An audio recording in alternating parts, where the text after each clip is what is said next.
ونعوذ بالله من شرور أنفسنا ومن سيئات أعمالنا من يهد الله فلا مضل له ومن يضلل فلن تجد له وليا مرشدا أشهد أن لا إله إلا الله وحده لا شريك له وأشهد أن محمدا عبده ورسوله لا نبي ولا رسول بعده اللهم صل على محمد وعلى آله وصحبه ومن تبعهم بإحسان إلى يوم القيامة أما بعد فيا أيها الحاضرون أوصيكم وإياي بتقوى الله وطاعته لعلكم تفلحون كما قال الله تعالى في كتابه الكريم أعوذ بالله من الشيطان الرجيم يا أيها الذين آمنوا اتقوا الله حق تقاته ولا تموتن إلا وأنتم مسلمون وقال تعالى أيضا يا أيها الذين آمنوا اتقوا الله وقولوا قولا سديدا يصلح لكم أعمالكم ويغفر لكم ذنوبكم ومن يطع الله ورسوله فقد فاز فوزا عظيما فإن أصدق الحديث كتاب الله وخير الهدي هدي محمد صلى الله عليه وسلم وشر الأمور محدثاتها وكل محدثات بدعة وكل بدعة ضلالة وكل ضلالة في النار. Segala puji milik Allah Subhanahu wa taala. Alhamdulillah, kesempatan siang hari yang berbahagia ini Allah taala masih mengizinkan kita untuk hadir duduk bersimpuh di tempat yang mulia, di bulan yang mulia, di bulan Ramadan, dalam rangka mengukurkan kewajiban kita sebagai seorang mukmin, yakni sholat Jumat secara berjamaah. Salawat dan salam tak lupa kita limpah curahkan kepada seorang uswatun hasanah, suri teladan yang baik di dalam kita menjalankan aktivitas ibadah kita kepada Allah, Nabi Allah Muhammad sallallahu alaihi wasallam, kepada keluarga beliau, para sahabat serta kita semua sebagai pengikutnya yang berusaha konsisten di dalam menjalankan sunnahnya. Tiada nasihat yang agung, terutama khususnya bagi diri khatib dan bagi para jemaah sekalian, melainkan nasihat takwa. Karena hanya dengan takwa saja keberuntungan, kemenangan baik di dunia maupun di akhirat akan kita raih. Allah Ta'ala mengatakan innalil muttaqina mafaza, sungguh beruntung mereka yang bertakwa. Salah satu indikator mereka yang bertakwa kepada Allah Subhanahu wa taala adalah mereka yang dengan sigap, antusias untuk merespon daripada panggilan Allah Subhanahu wa taala, untuk merespon setiap perintah dari Allah Subhanahu wa taala. Salah satu firman Allah Subhanahu wa taala yang Allah sampaikan di dalam surah Hud ayat 113. A'udzu billahi minasyaitonir rajim wa la tarkanu ilal ladzina zalamu fatamassakumun nar. Janganlah kalian cenderung kepada orang-orang yang zalim yang menyebabkan kalian disentuh oleh api neraka. Senada dengan firman Allah tersebut di dalam surah An-Nisa, surah yang keempat ayatnya 113. Allah Ta'ala berfirman, walaula fadlullahi 'alaika wa rahmatuhu lahammat ta'ifatun minhum ayyudilluka wa ma yadilluna illa anfusahum wa ma yadurrunaka min syai'.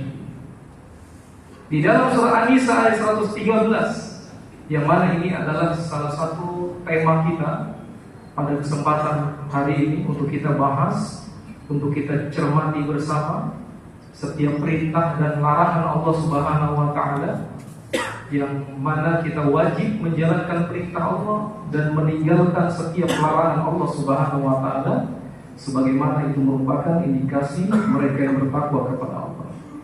Kata Allah Subhanahu wa taala, dan kalau bukan karena karunia Allah wa rahmatuhu, dan bukan pula karena rahmat Allah Subhanahu wa taala, maka kata Allah Subhanahu wa taala, lahammat ta'ifatun minhum ayyudilluka, niscaya sebagian besar mereka akan berusaha untuk menyesatkanmu. Kemudian kata Allah Subhanahu wa taala, "Wa ma yadhilluna illa anfusahum," dan mereka tidak menyesatkan kecuali adalah diri mereka sendiri. "Wa ma yadhurrunaka min syai'," dan mereka tidak akan pernah mampu memberikan mudarat kepadamu. Para ulama tafsir menjelaskan tentang ayat ini, yaitu terkait dengan kisah yang sangat fenomenal, kisah yang kemudian diabadikan oleh Allah Subhanahu wa taala untuk menjadi pelajaran bagi kita semua jemaah sekalian, yaitu kisah tentang Bani Tu'mah bin Ubairik. Bagaimana kita dituntut di dalam kisah ini untuk tidak condong membela mereka yang berlaku zalim, yang akan menyebabkan kita semua na'udzubillah min dzalik disentuh oleh api neraka. Bahwa dikisahkan Tu'mah bin Ubairik ini melakukan pencurian baju besi yang dimiliki oleh salah seorang sahabat Nabi SAW.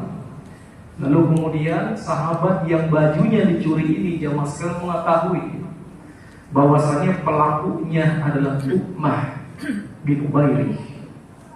Maka ketika itu Tu'mah bin Ubairik menyembunyikan barang curiannya tersebut di rumah seorang Yahudi.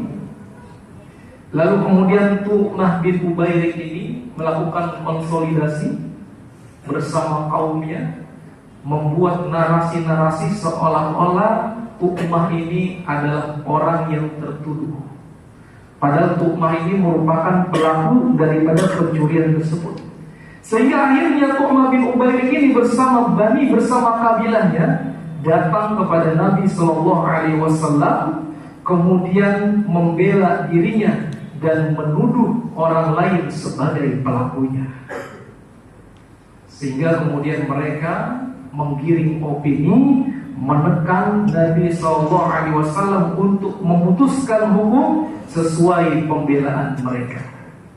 Secara lahiriah jemaah sekalian, bukti sudah nyata berada di rumah orang Yahudi, di mana barang tersebut dilimpahkan oleh Tu'mah di rumah orang Yahudi tersebut. Tekanan sosial, kemudian juga pembelaan kelompok begitu sangat kuat. Hampir saja keputusan berpihak kepada yang salah, yaitu orang Yahudi yang difitnah oleh Tu'mah. Namun Allah menurunkan wahyu untuk meluruskan kebenaran dan menjaga Rasulullah SAW dari sebuah keputusan yang direkayasa oleh orang-orang yang zalim. Maka Allah Subhanahu wa taala menurunkan firman Allah yang ada di dalam surah An-Nisa ayat 113 ini. Walaula fadlullahi 'alaika wa rahmatuhu lahamma ta'ifatun minhum ayyudilluka wa ma yudilluna illa anfusahum wa ma yadurrunaka min syai'. Jemaah yang insyaallah dimuliakan Allah Subhanahu wa taala, kisah Bani Tu'mah ini bukan sekedar cerita masa lalu atau dongeng-dongeng belaka. Kisah ini merupakan cerminan realita yang sangat dekat dengan kita, bahkan lebih dekat lagi dengan lingkungan kita di negeri kita yang tercinta ini. Bagaimana kita sering menyaksikan orang yang salah justru mencari pembenaran, bukan mencari pertobatan, memohon ampunan, mengakui kesalahannya kepada Allah Subhanahu wa taala. Bagaimana kemudian ketika melakukan kesalahan yang dilakukan bukan mengakui, tetapi menyusun narasi pembenaran, mencari simpati, bahkan memutarbalikkan fakta. Yang bersalah seolah menjadi korban, kemudian yang benar justru disudutkan. Beberapa bulan lalu kita juga masih ingat bagaimana ada seorang yang melakukan perlawanan terhadap perilaku kriminal, ternyata kemudian dipidanakan. Juga beberapa bulan lalu mereka yang benar-benar ingin menjaga lingkungan, kontra terhadap deforestasi, kemudian difitnah, diberikan lakop julukan sebagai Wahabi lingkungan. Dan ini terjadi jemaah sekalian. Maka di zaman sekarang Bani Tu'mah modern ini bisa muncul dalam berbagai bentuk.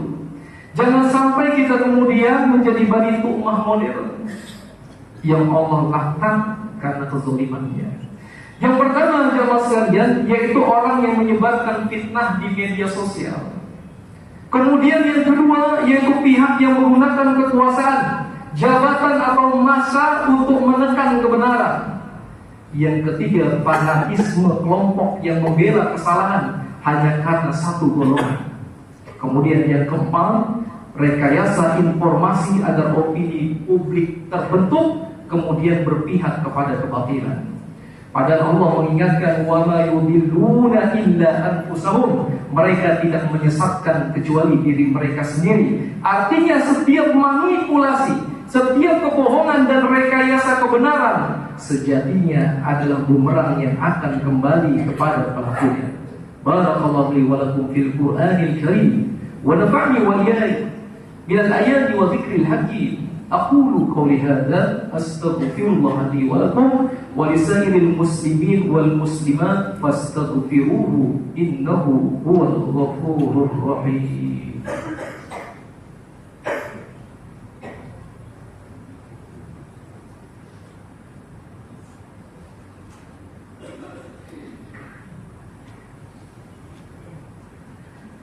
Alhamdulillah Alhamdulillahilladzi hadana li hadza wa ma kunna linahtadiya laula hadana Allah.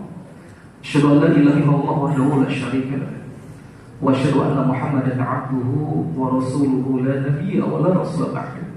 Allahumma shalli 'ala Muhammad wa 'ala ali Muhammad. Jemaah sekalian, pelajaran besar dari kisah ini adalah bahaya fanatisme buta. Kaum Tu'mah membela pelaku bukan karena benar, tetapi karena satu kabilah. Ini kemudian sangat relevan dengan kondisi kita saat ini, yaitu ketika sebagian orang membela kesalahan hanya karena satu organisasi, hanya karena satu alma mater, hanya karena satu kerjaan. Maka Nabi SAW bersabda dalam sebuah hadis yang diriwayatkan oleh Imam Bukhari, "Unsur akhaka zaliman aw majnuman." Tolong saudaramu yang terzolimi dan yang berbuat zalim. Kemudian salah seorang sahabat bertanya, "Ya Rasulullah, kalau menolong orang yang terzolimi kami tahu bagaimana caranya. Tapi bagaimana ya Rasulullah menolong saudara yang berbuat zalim?"